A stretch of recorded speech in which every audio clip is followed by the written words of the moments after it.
로마서 지금 계속 나누고 있습니다. 로마서는 이제 바울이 로마에 보낸 편지이죠.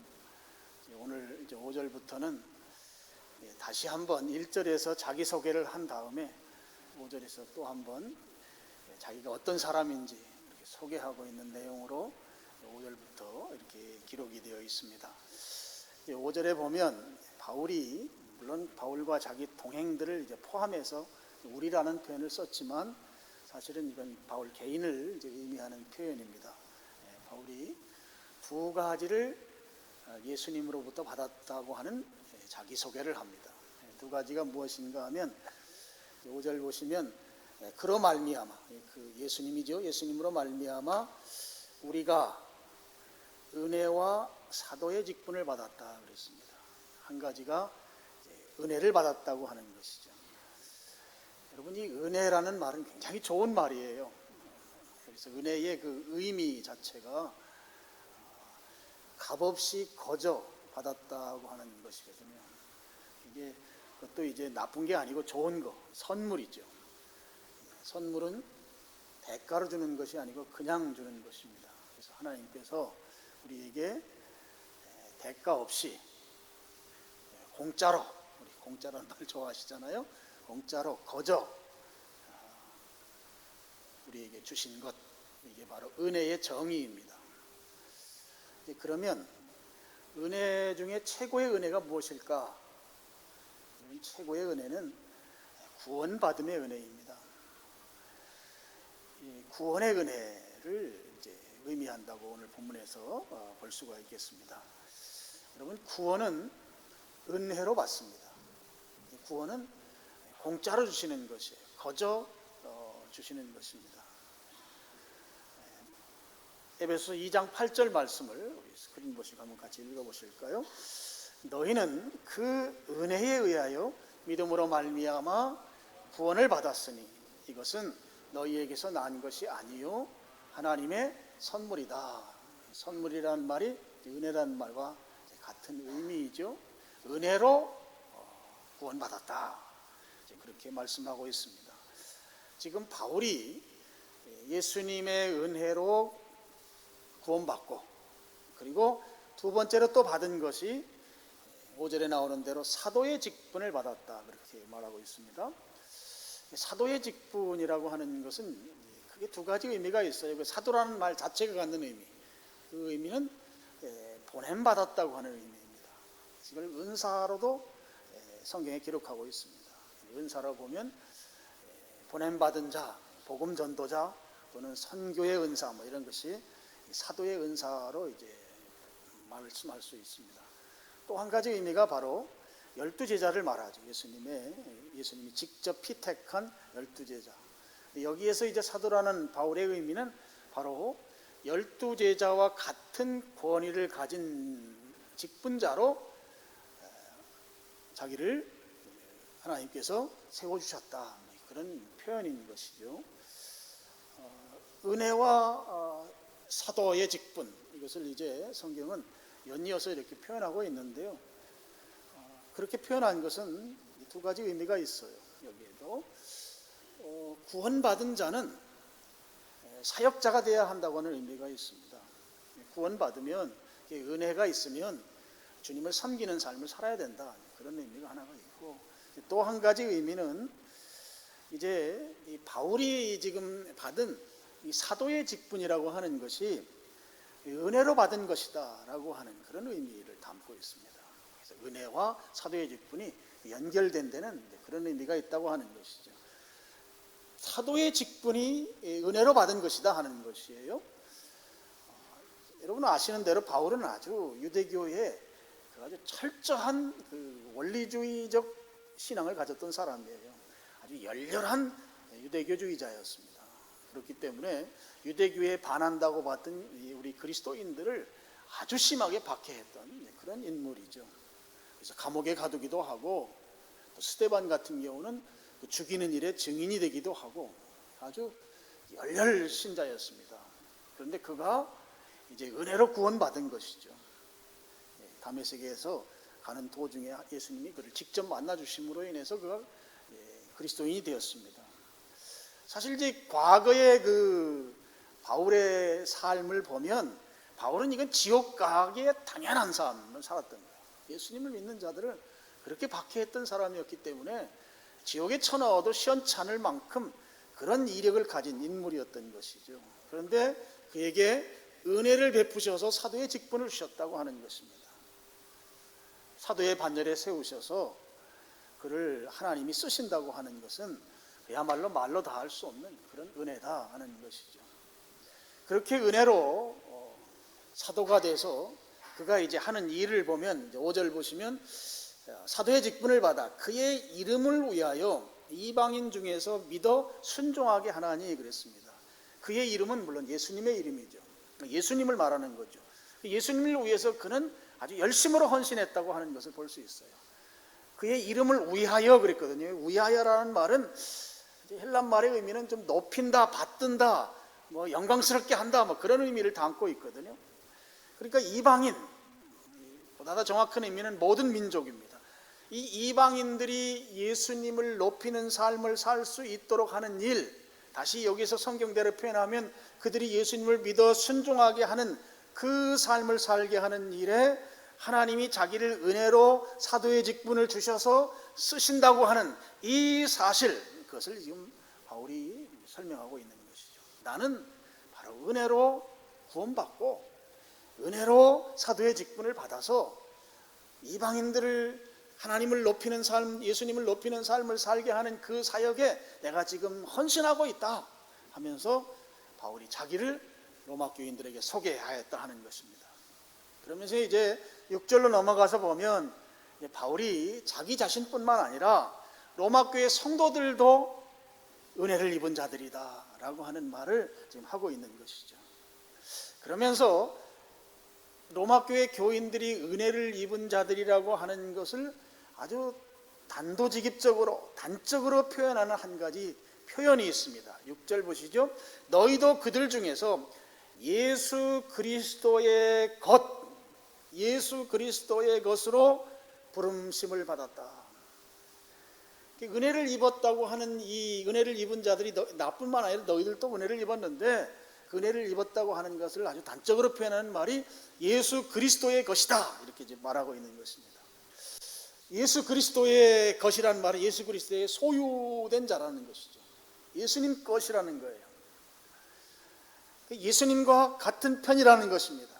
예수님께 소속된 자라는 것입니다.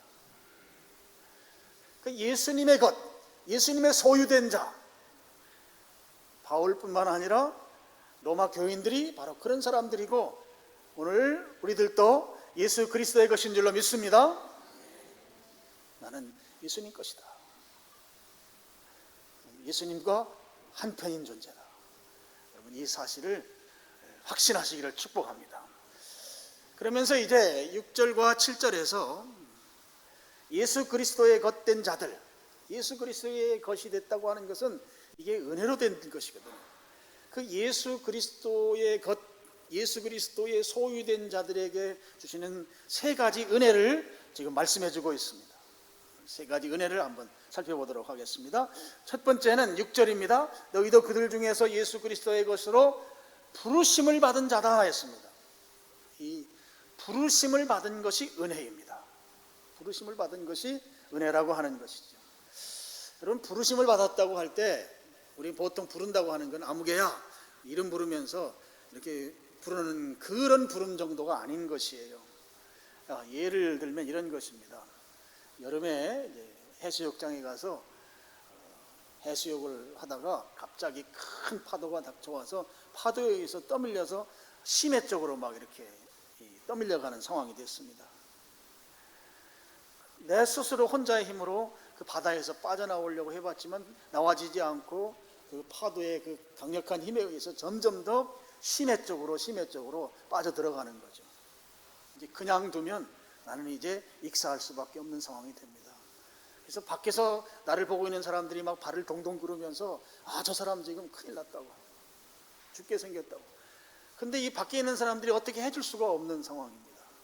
그럴 때 이제 구명보트를 타고 그 사람에게 119 안전요원들이 달려가서 이제 둥그런 튜브 있어요. 구명 튜브와 줄이 달린 튜브를 그에게 던져줍니다. 그랬을 때 그 튜브를 붙들고 이제 드디어 이제 거기서 건져냄을 받는 것이죠. 바로 부르심을 받았다고 하는 것이 그런 의미가 있어요. 도무지 나올 수 없는 그런 구렁텅이와 같은 참혹한 상황 속에 있어서 그냥 두면 죽을 수밖에 없는데 그곳에서 건져내 주셔서 살게 되는 이것이 바로 부르심이라고 하는 것이고, 이 부르심이 바로 은혜라는 것이죠. 여러분, 당시 이 로마서를 기록할 이 당시의 그 로마라고 하는 이 도시는 당시 세계에서 가장 큰 도시였습니다. 인구가 한 100만 명 정도가 살고 있었던 큰 도시였는데, 그 도시는 그야말로 가공할 만한 죄악으로 횡행했던 그런 엄청난 부도덕한 그런 도시였습니다. 도덕적 타락이 이루 말을 할 수가 없는 거예요. 이게 사람들의 그 방탕한 생활이 극에 달했던 그런 도시였습니다. 그 로마에서 좀 가까운 곳에 폼페이라고 하는, 폼페이우스라고 부르는 그런 도시가 하나가 있었는데, 그 AD 1세기경에 화산에 의해서 그 도시가 완전히 화산재에 다 덮여 있었습니다. 그런데 불과 최근에 그 발굴이 시작이 돼서 그 폼페이우스를 발견해서 그곳에 이제 벽화 같은 것이 있는 그림을 보면 그 벽화가 얼마나 음란한 그림들을 그려놨는지 이 미성년자들과는 도무지 그런 그림을 볼 수 없을 만큼 아주 음란한 그런 그림들이 벽화로 그려진 것이 최근에 드러나고 있습니다. 로마 사회는 세 개 계급이 있었어요. 귀족과 평민과 노예입니다. 근데 이 귀족들의 삶이라고 하는 것은 그냥 매일매일 술과 이 음란함과 쾌락 속에서 살던 사람들이었어요. 이 바울이 에베소서에서 술 취하지 말라, 이는 방탕한 것이니 이렇게 표현한 게 있습니다. 여러분, 술 취하지 말라고 하는 것이 오늘날 사람들 그 정도가 아니에요. 그냥 매일매일 술을 먹고 배가 부르니까 어떻게 더 먹을 수 없으니까 손가락을 입에 넣어서 다시 토하고 또 다시 술 먹고 그 음란한 그 방탕한 부도덕한 생활들을 매일매일 일삼았던 사람들이 로마 시에 살고 있는 귀족들이었습니다. 여러분, 그렇게 살게 되면 어떤 결과가 오는지 아세요? 그렇게 살게 되면 이 결혼 생활이 평탄할 수가 없죠. 그러니까 가정이 붕괴되는 거죠. 가정이 붕괴되니까 어떤 일이 일어납니까? 그러니까 자녀들을 출산하는 출산율이 뚝 떨어지게 돼요. 자녀들의 출산율이 떨어지니까 귀족의 숫자가 줄어들게 됩니다. 그렇게 해서 로마가 망했어요. 로마가 망한 이후에 그 내면을 들어가 보면 그들의 도덕적 타락이 거기에 딱 자리 잡고 있습니다. 그래서 로마 귀족들이 나중에는 자기들이 배우자를 구할 때 로마시에 있는 모든 여성들이 다 그런 음란함 가운데 있었기 때문에 그래도 배우자는 정결한 여인을 구한다고 하면서 그들이 취한 아내가 이 그리스도인들이었어요. 그리스도인 여성들이 로마 귀족의 아내가 된 사례가 굉장히 많습니다. 그러니까 결혼은 또 정결하게 한다고 하는 그런 시도들을 당시에 많이 했던 것이 문화로 또 기록으로 지금 나오고 있습니다.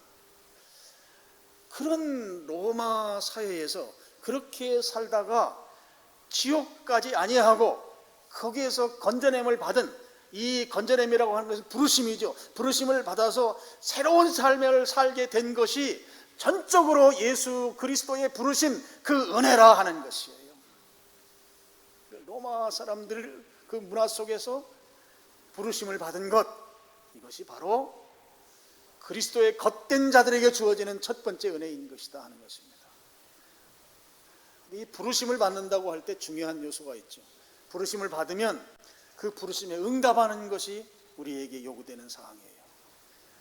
구명 보트를 타고 와서 구명 튜브를 나에게 던져주었다 할지라도 내가 그것을 잡지 않으면 안 되는 것이죠.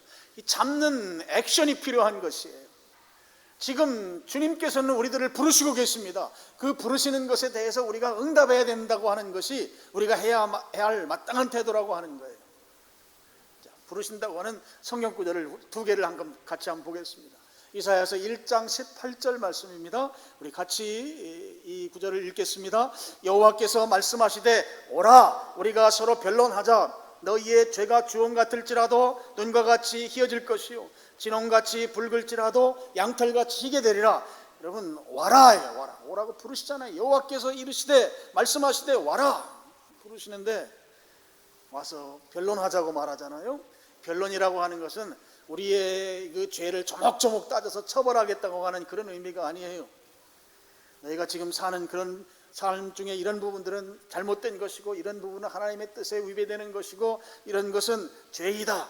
그러니까 그런 거 회개하고 주님께서 주시는 그 은혜를 입도록 해야 된다. 주님께로 와서 오기만 하면 주홍 같은 죄가 눈과 같이 희어지고 진홍같이 붉은지라도 양털같이 희게 되는 그런 은혜를 입게 된다. 그러니까 오라는 것입니다. 우리가 해야 할 일은 오라고 하니까 가야 하는 것입니다. 이 가야 하는 믿음의 액션이 필요하다고 하는 것이죠. 신약성경은 마태복음 11장 28절입니다. 28, 29절 여기도 우리가 같이 한번 읽어보도록 하겠습니다. 마태복음 11장 28, 29절입니다. 수고하고 무거운 짐진 자들아 다 내게로 오라. 내가 너희를 쉬게 하리라. 나는 마음이 온유하고 겸손하니 나의 멍에를 메고 내게 배우라. 그리하면 너희 마음이 쉼을 얻으리니. 수고하고 짐진 자들아. 여러분 수고하고 무거운 짐진 자라고 하는 이 말은 오늘 우리들이에요. 우리들 가운데 이 수고와 무거운 짐이 우리가 지금 등허리에 다 짊어지고 있습니다. 어깨가 무겁잖아요 지금. 그죠?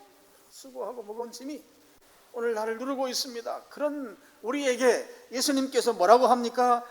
다 내게로 오라고 지금 우리를 부르고 계십니다. 오라는 것이죠. 그러면 그렇게 오라고 부를 때 우리가 해야 할 단 한마디 예 가겠습니다. 이 말 한마디가 우리에게 필요한 것이죠. 예 가겠습니다. 부르시는 그 부르심에 응답하는 이 믿음의 액션이 필요하다. 믿음의 행동이 필요하다는 것이죠. 바울이나 로마 교회 성도들은 그 부르심에 응답한 자들이라는 것이죠. 그 부르심에 순종했던 자들이라는 것이죠. 그렇게 예수님 앞에 나온 자들이라는 것입니다. 그래서 그렇게 부르심을 받고 나온 자들처럼 오늘 우리도 예수님의 부르심에 수고하고 무거운 짐 편히 쉬게 해주시겠다고 하는 그 주님의 말씀을 믿고 나아가는 여러분 되기를 축원합니다. 순종하는 자, 그에게 주시는 축복이 오늘 우리에게 쉼인 것이죠. 오늘 로마서 표현을 하면 평강인 것입니다. 평강. 오늘 예배 자리에 온 여러분들은 주님이 다 부르셔서 오늘 그 부르심에 응답해서 나온 줄로 믿습니다. 혹시라도 교회당은 나왔지만 주님의 부르심이 아직 내게 대답할 만한, 응답할 만한 그런 마음가짐이 아직 되지 않아서 멈칫거리고 계시고 있다는 그런 분이 계시다고 하면 지금 나오시기를 축복합니다. 지금 예수님이 부르시고 계십니다. 지금 설교자인 저를 통해서 예수님이 부르시고 계신단 말이죠. 수고하고 무거운 짐진 자들아 다 예수님께로 나와라 부르시는 그 부르심에 지금 순종하길 바랍니다. 믿음으로 예 내가 예수님 앞에 나아가겠습니다. 그렇게 믿음으로 고백하면 되는 것이에요. 그렇게 순종할 수 있기를 축복합니다. 지금 부르시는 그 부르심에 지금 저를 통해서 부르시고 계시는 말이죠. 그렇게 나갈 수 있기를 바랍니다. 두 번째로 예수님을 소유한 자들, 예수님의 소유된 것들의 은혜는 무엇인가 하면 하나님의 사랑하심을 받은 것입니다. 7절을 보시면 로마에서 하나님의 사랑하심을 받고 그랬어요. 하나님의 사랑하심을 받는 것이 은혜예요. 그것을 누구에게 주는가? 예수님의 것이라고 표현된 예수님의 소유된 자들에게 주신다고 하는 것이죠. 여러분, 이 사랑이라고 하는 것은 감정적인 요소가 강하죠. 그렇기 때문에 표현하지 않으면 제대로 알 수 없는 것이 사랑입니다. 하나님께서 그 사랑을 우리에게 알려주시기 위해서 표현하셨죠. 구체적으로 그 사랑을 표현하셨습니다. 그래서 그 사랑을 우리에게 알게 하셨습니다. 그럼 하나님께서 우리에게 표현한 그 구체적인 사랑 표현은 무엇일까요? 요한일서 4장 10절에 이 부분이 잘 소개되고 있습니다. 요한일서 4장 10절도 같이 읽겠습니다. 사랑은 여기 있으니 우리가 하나님을 사랑한 것이 아니요 하나님이 우리를 사랑하사 우리 죄를 속하기 위하여 화목제물로 그 아들을 보내셨음이라 그랬어요. 하나님이 우리를 사랑하셨다. 하나님의 사랑이 여기에 나타나고 있는데요, 하나님의 사랑이 두 가지 특징을 여기에서 보여주고 있어요. 하나는 어떤 특징인가 하면 일방적이다 하는 거예요. 일방적이다. 하나님의 사랑은 일방적인 사랑이에요. 그냥 우리들에게 막 퍼주는 사랑, one-sided love, 일방적 사랑이에요.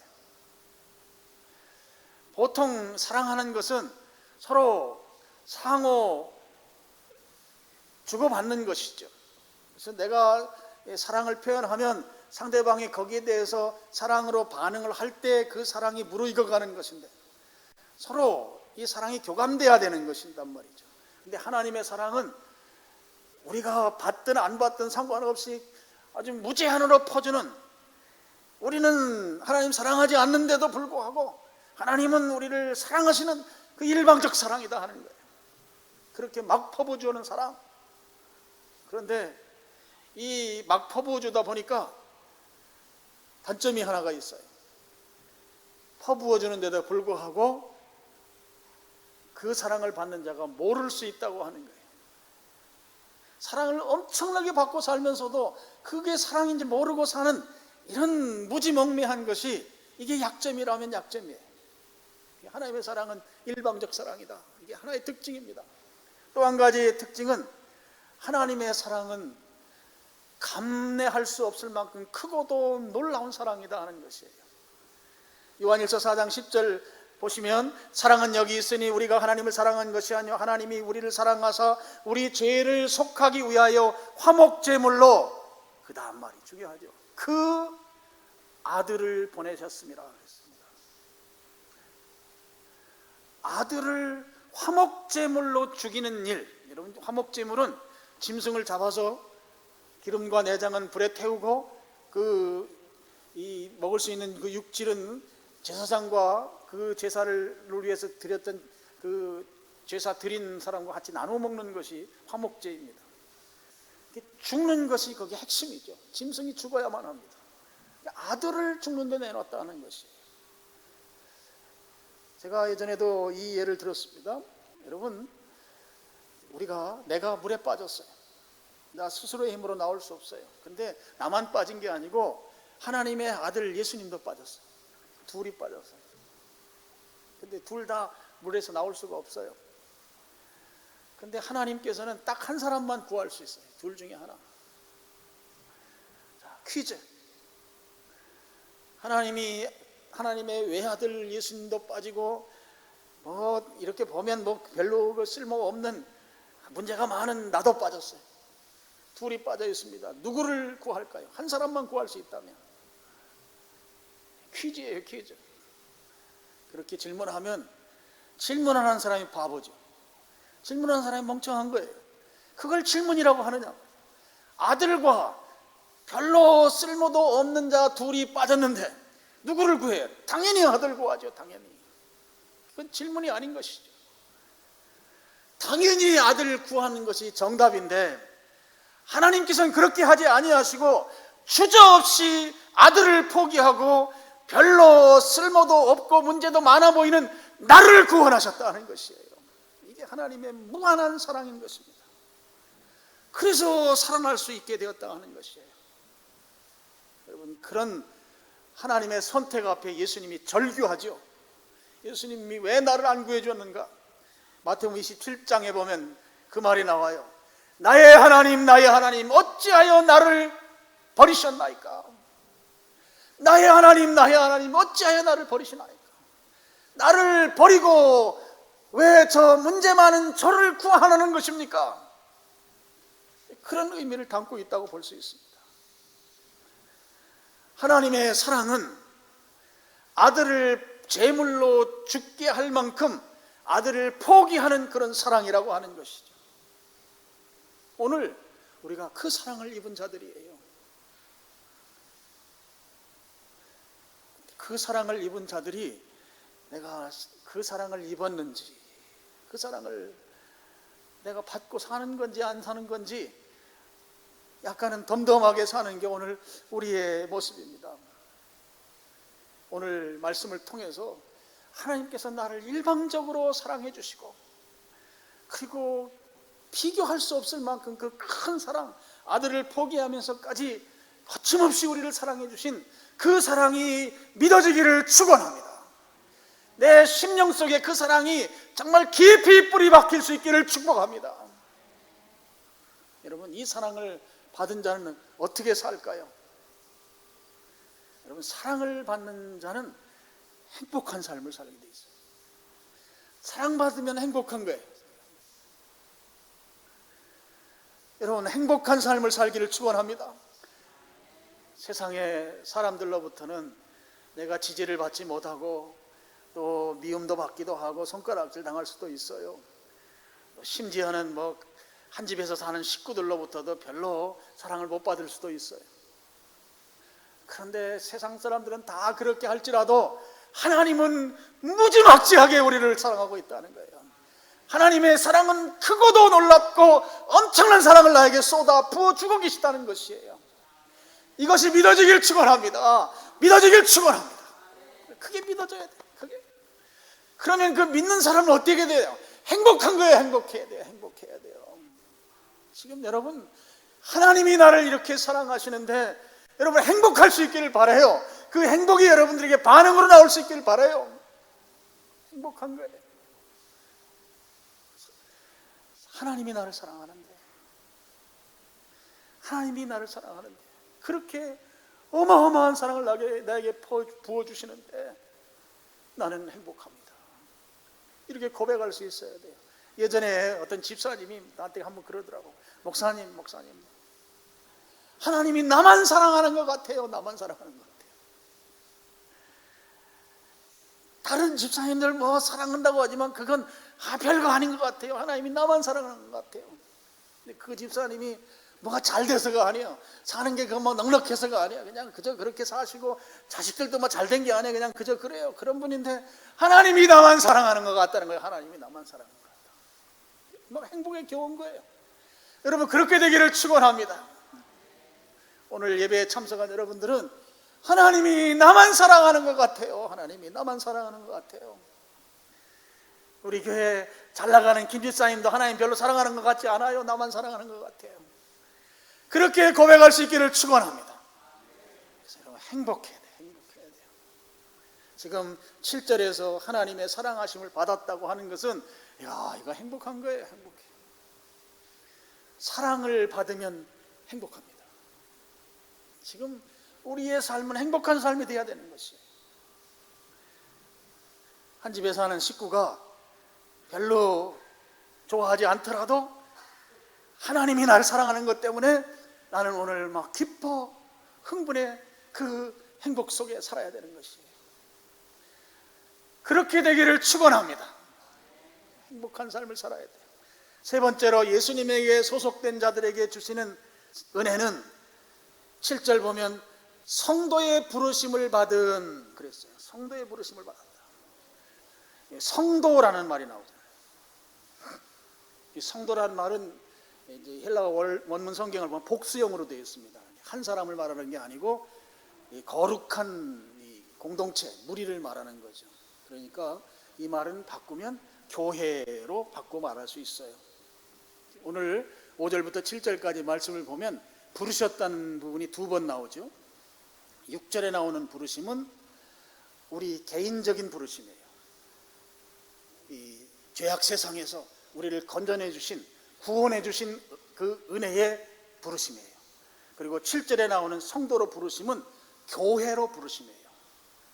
오늘 우리가 미사강변 교회라고 하는 이 교회로 우리를 부르셔서 교회가 되게 하신 거예요. 교회의 지체가 되는 것. 이 부르심, 이 두 가지 부르심은 우리들이 당연히 순종해야 될 부르심인 것입니다. 죄악된 자리에서 우리를 건져내 주시는 그 부르심에 우리가 순종해야 하고, 동시에 교회 공동체에 소속되는 것도 그 부르심에도 우리가 순종해야 된다는 거예요. 두 가지 부르심에 같이 순종하는 자가 되어야 한다는 것이죠. 여러분, 성도, 교회, 이것은 거룩한 공동체, 거룩한 자들의 모임입니다. 여러분, 거룩이라고 하는 것은 무슨 의미인가 하면 구별됐다는 의미예요. 다르다는 것입니다. 다르다. 그래서 거룩이라고 하는 것과 도덕적이라고 하는 것은 의미가 다른 것이에요. 교회 밖에 있는 사람들이 더 도덕적일 수 있습니다. 더 선을 행할 수 있어요. 그렇지만 그들은 거룩한 자들이 아닙니다. 우리가 흠결이 있고 우리가 부족해서 사람들로부터 핀잔을 들을 수 있어요. 그렇지만 우리는 거룩한 자들이에요. 거룩은 세상과 구별됐다라고 하는, 세상에 속하지 않은 존재이기 때문에 그렇습니다. 그래서 세상과 구별된 존재들, 바로 성도들, 우리 교회 공동체, 우리가 지향하는 점은 하나님이죠. 그렇지만 세상 사람들 아무리 도덕적이라 할지라도 그들이 지향하는 것은 자기 자신이거나 아니면 세상입니다. 그래서 그리스도인들은 지향점이 하나님이기 때문에 하나님이 무엇을 기뻐하시는지에 대해서 관심을 갖게 되는 것이에요. 교회도 마찬가지입니다. 교회는 하나님이 무엇을 기뻐하시는지, 하나님께서 원하시는 것이 무엇인지 그것을 따라 순종하는 공동체가 교회인 것이죠. 세상은 아무리 도덕적이라도 하나님을 지향하고 있지 않기 때문에 자기의 의를 위해서 사는 것이죠. 그래서 우리는 하나님이 원하시는 것, 하나님이 가장 원하시는 게 뭘까? 하나님이 가장 원하시는 것은 예배입니다. 그래서 우리는 예배 드리는 일에 기쁨으로 참여하는 것이에요. 우리가 교회가 된 것, 교회 공동체 속에 내가 속한 것, 이것으로 인해서 우리에게 주어지는 혜택이 어마무시합니다. 가장 중요한 것들 가운데 하나는 우리가 보호받는다는 거예요. 영적으로. 여러분, 교회 안에 있는 것이 영적인 보호 가운데 있다고 하는 사실을 믿으시길 바랍니다. 아무리 외부에서 공격이 있다 할지라도 교회라고 하는 것은 이 영적인 강력한 주님이 보호하시는 공동체이기 때문에 그 안에 있으면 영적인 보호가 우리 가운데 임한다고 하는 것이죠. 그리고 교회 안에 있게 되면 영적으로 성장하게 됩니다. 신앙의 성장이 생기게 돼요. 지난주에 말씀드린 대로 우리는 친밀한 교제를 할 수 있게 되고, 친밀한 교제 가운데 있기 때문에 이 소속감이라고 하는 것, 이 안정이라고 하는 것이 교회를 통해서 누릴 수 있는 복이 되는 것이죠. 그리고 동시에 교회는 하나님이 기뻐하는 일들을 하는 곳이죠. 하나님의 사역을 하는데 내가 동참하고, 헌금으로 동참하고, 실제 내가 가진 재능으로 동참하고, 함께 동참하는 이거 하나님이 기뻐하는 일들인 것이죠. 교회를 통해서 그런 일들이 이루어지고 있는 것입니다. 우리가 이렇게 미사랑변교회라고 하는 이름으로 모여서 이렇게 함께 하고 있는 것, 이것이 바로 하나님의 은혜다 하는 것이에요. 은혜다. 내가 오늘 우리 교회의 멤버십이 되고 있는 것, 내가 오늘 우리 교회의 가족이 된 것, 이것이야말로 하나님의 은혜가 아닐 수 없다고 하는 것이죠. 오늘 우리에게 교회를 주신 것이 바로 은혜이기 때문입니다. 자, 말씀의 결론입니다. 예수님께 속한 자들, 예수님의 소유된 자들에게 세 가지 은혜가 있다고 말씀을 드렸어요. 첫 번째는 부름받음의 은혜예요. 부름받음의 은혜. 구원의 은혜이죠. 그 다음에 하나님의 사랑받음의 은혜예요. 사랑받음의 은혜는 늘 행복함 가운데 살게 하는 원동력이 되는 은혜예요. 그래서 오늘 우리가 행복해야 되는 것이에요. 왜요? 하나님이 나를 사랑하니까. 다른 사람은 다 미워하는 것 같고 사랑하지 않는 것 같지만 하나님은 나를 사랑한다, 이 고백이 있길 바라요. 그래야 행복한 것이에요. 그래야 행복한 것이에요. 사람들이 나를 별로 좋아하지 않더라도 하나님은 아니란 말이에요. 하나님은 아니란 말이에요. 나를 사랑하는 것이죠. 그 하나님의 사랑이 오늘 가슴 절절하게 여러분들에게 임하기를 축원합니다. 그래서 행복한 삶의 원동력이 되길 바라요. 내가 지금 사는 것이 조금 구차하고 힘들지라도 하나님이 나를 사랑하기 때문에 나는 능히 오늘 행복하게 살 수 있다, 이렇게 고백하며 살 수 있기를 바랍니다. 오늘 이 세 가지 은혜가 예수 그리스도의 것들에게 주어진 은혜다 하는 것을 오늘 제가 말씀을 드렸습니다. 그럼 이 은혜를 받은 자들에게 주어지는 하나의 축복이 있습니다. 7절 다시 보시죠. 로마에서 하나님의 사랑하심을 받은 성도로 부르심을 받은 모든 자에게, 그 뒤부터 같이 읽겠습니다. 하나님 우리 아버지와 주 예수 그리스도로부터 은혜와 평강이 있기를 원하노라 그랬습니다. 은혜와 평강. 이 은혜는 헬라식 인사말이고 평강은 유대식 인사말인데 두 인사말이 합쳐진 것이죠. 그런데 사실은 은혜와 평강은 서로 분리될 수 없는 한 묶음의 축복이에요. 하나님의 은혜를 잊게 되면 그에게 나타나는 것이 무엇인가 하면 평강이에요. 그래서 지금 내가 오늘 평강하다고 하는 것은 하나님의 은혜를 입었다고 하는 증거인 것입니다. 바울은 그 은혜 가운데 있는 자들에게 그들을 축복하기를, 너희들에게 은혜와 평강이 있기를 원한다, 그 평강을 지금 축복하고 있는 것입니다. 하나님의, 예수님의 소유된 것들로서 하나님께서 은혜를 주셨는데 그 은혜를 주신 자에게 내려지는 그 결과가 무엇이냐 하면 바로 평강이라고 하는 것이죠. 오늘 여러분들에게 그 평강이 있기를 축원합니다. 우리가 사는 시대가 점점 더 평강을 빼앗아가는 그런 시대예요. 불안의 시대입니다. 코로나 팬데믹이 그런 것이고, 또 전쟁의 소문이 우리들 코앞에 있습니다. 우리가 살아가는 이 시대가 이상 기후는 물론이고 또 아주 치열한 경쟁 속에 살아야 하고, 요즘은 환율이 높아지고 경제가 어려워지니까 참 힘든 상황 가운데 있는 분들이 많이 있어요. 평강할 수 없는 그런 상황들이 우리 가운데 있습니다. 그런 우리들에게 주님께서 은혜를 주신다 하는 것이에요. 은혜는 값없이 주시는 거예요. 공짜로 주는 거예요. 거저 주시는 것이란 말이죠. 그 은혜 가운데 여러분 건강의 은혜가 있기를 축원합니다. 재정의 복의 은혜가 있기를 축원합니다. 자녀들이 잘 되는 복이 있기를 축원합니다. 여러분이 하고 있는 사업이나 여러분의 직장이나 이런 것들로 인해서 경제적으로 또는 미래에 대한 것들이 하나님의 은혜 가운데 잘 될 수 있기를 축원합니다. 그런 은혜로 말미암아 내가 어떤 것을 잘했기 때문에 주어지는 반대급부가 아니고 주님이 그냥 막 부어주시는 그 은혜로 말미암아 오늘 내가 평강할 수 있기를 바랍니다. 이 평안이 여러분을 지배하기를 바라요. 그래서 내가 오늘 평강하다, 평안하다, 주님이 주시는 이 평안으로 오늘 그 은혜를 입증해 내시기를 축원합니다. 나는 하나님의 은혜로 사는 자예요. 그래서 나는 오늘 평안한 것이에요.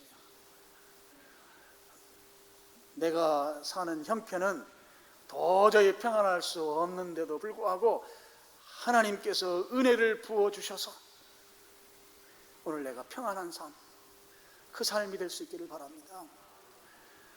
주님께서 아직 주시지 않은 거죠. 주님 주십니다. 반드시 주십니다. 그래서 미리 주님의 은혜를 감사하면서 주님이 주시는 평강으로 또 주님이 사랑한다고 하는 그 사랑 가운데 행복함으로 그렇게 사는 여러분들 될 수 있기를 주님의 이름으로 축원합니다. 축원합니다. 기도하겠습니다. 아버지 하나님 감사합니다.